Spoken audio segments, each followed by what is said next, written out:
Welcome to the multi-jump cut technique. I'm Ed, and I'm going to show you how to use this super simple trick and make video magic. Alright, enough talking. Let's jump into Splice app.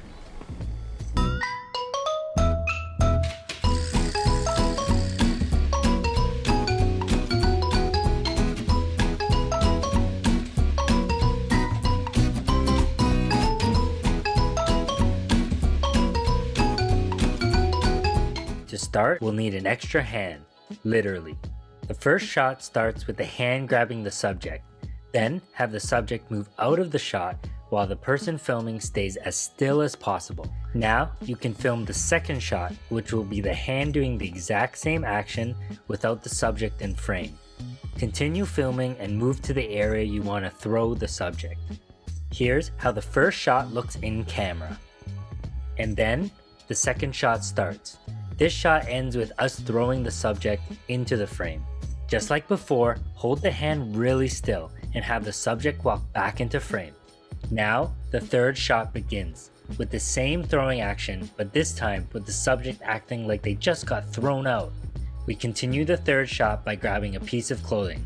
Just like before, do the same action at the beginning and end of each shot. In between each shot is what we call the jump cut, and combining it in cool ways like this can create some really creative tricks. Okay, so inside Splice app, we will start our new project and import our first shot. We can also select more than one clip at a time. Next, we'll find where we want our jump cut to start. For this effect, it will be right as the hand closes. Quick tip, the best place for this is a point in the movement where it's very blurry. Tap on the clip so it's selected in blue. Select the split option at the bottom toolbar and delete the end of the clip that we don't need. Then we can hit the media button and import our second clip. Find the section where the hand ends the grabbing action. Another way to delete parts of the clip that we don't need is to press, hold, and drag on the edges of the video clip. Now we can continue to the end of the clip and trim it to the end of the throw. Now we can import our third and final clip. Again, trim the front of the clip to the last part of the throwing action. Continue to the next section where we throw the sweater back onto the subject. Split the clip at the point where the sweater is in midair and covering the subject. Just like before, we tap the clip, look at the bottom toolbar and select split.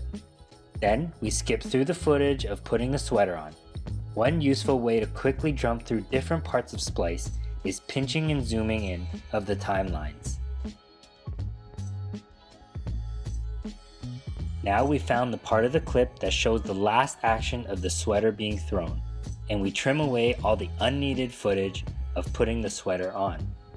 Lastly, we can select from a wide list of soundtracks to add to our video.